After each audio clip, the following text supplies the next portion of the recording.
খুলে ফেলো। আমি আটকে রেখেছি এই এক্স বয়ফ্রেন্ড আর তার এক্স গার্লফ্রেন্ডকে, আর সেটাও এই ঘন জঙ্গলের মাঝখানে। আর যদি ওরা এখানে 30 দিন কাটাতে পারে, আমি তাহলে ওদের দেবো $2,50,000।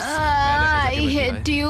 গ্র্যান্ট আর অ্যাশলি একটা সম্পর্কে ছিল, তারপর গ্র্যান্ট ন্যাশনাল টেলিভিশনে এই সম্পর্কটা ভেঙে দেয়। তোমায় আমার একদম ভালো লাগে না। আমি সব থেকে সেরা। ক্যাম্পে তোমাকে স্বাগত। ও নো।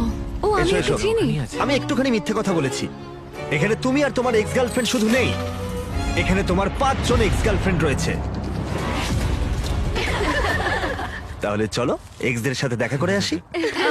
দেখা করে ভালো লাগলো। এটা অদ্ভুত। 30 দিন পরে যারা এখানে টিকে থাকবে তারা ভাগ করে নেবে ওই $2.5 লাখ।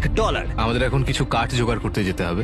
যাই হোক, দেখা করে ভালো ঠিক লাগলো। আছে, তাহলে সবাই মজা করো। আমি যখন এখানে এসে গেছি তাই আমি ভাববো আমি এখন সম্পূর্ণ একা, পুরোপুরি একা। গ্র্যান্ড সম্পর্কে কেউ কিছু ভালো বলবে?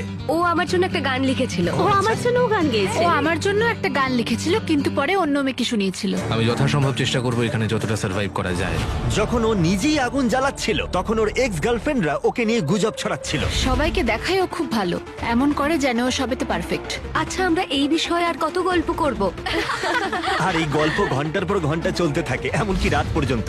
সত্যি বলতে আমার ওর মুখটাও আর দেখতে ইচ্ছে করে এই না। কারণেই আমার মেয়েদের খুব ভয় লাগে। আমার মনে হয় না তুমি এই কারণেই অবিবাহিত। জিমি, এটা প্রতিটা ছেলের একটা দুঃস্বপ্ন। আর এই অবস্থা আরো খারাপ হলো। হাই। হাই। হ্যাঁ, তাহলে তোমরা কি করতে চাও? তোমার সাথে কিছু করতে চাই না। অ্যাশলি, আমরা এখনো কথা বলিনি। তুমি এত রেগে আছো কেন? আমি রাগ করিনি, আর এসব করে কোনো লাভ নেই। আমার সাথে আবার পরিচয় করো। আমার কোনো প্রয়োজন আর নেই। আমি এটা জানতাম না, কিন্তু এটাই হয়ে উঠলো আমার দেখা সবচেয়ে তীব্র প্রতিশোধের গল্প। আমি প্রতিশোধ নেব, আর এই টাকাটা ওর জেতার কোনো মানেই ওর হয় না। প্ল্যান হলো সব সময় আমাকে শাস্তি দেওয়া। ও এটা ইচ্ছে করে করছে যাতে আমার কষ্ট হয়। এটা তোমার শেষ সুযোগ অ্যাশলি, আমি মিথ্যে বলছি না। তুমি হলে সবচেয়ে হ্যাঁ, জঘন্য মানে মানুষ। সত্যি। Grant, I love you. এদের মাথা খারাপ হয়ে গেছে। সবার তাহলে প্রথম রাত কেমন কাটলো? আমাদের খুব বেশ ভালো সময় ভালো। কাটছে। হ্যাঁ। বেশ ভালো। এখানে যেহেতু তোমরা 24 ঘন্টা কাটিয়েছো, তাই প্রত্যেক দিকে একটা করে সিক্রেট আছে। আমার ভয় আচ্ছা, করছে। আমার সাথে এসো গ্র্যান্ড। প্রত্যেক 5 দিন অন্তর তুমি ওদের মধ্যে একজনকে এলিমিনেট করে বাড়ি পাঠাতে পারবে, যতক্ষণ না একজন বাকি থাকছে। এখন আমি তোমাদের যেটা বলবো সেটা ও জানে না। তোমাদের 5 জনের সিক্রেটটা হলো, শেষ পর্যন্ত যে এক্স টিকে থাকবে সেই গ্র্যান্টের কাছ থেকে সমস্ত টাকা ছিনিয়ে নিয়ে তাকে বাড়ি পাঠাতে পারবে।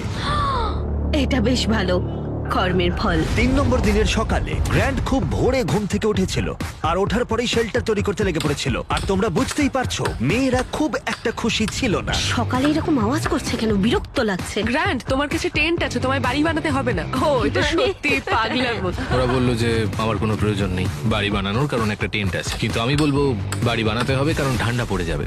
ক্যাম্পিং করতে আমার কখনোই ভালো লাগতো না, আর আমি সত্যি বলতে এখনো একদমই ভালো লাগছে না। আমি জানি না এখানে কতক্ষণ টিকবো।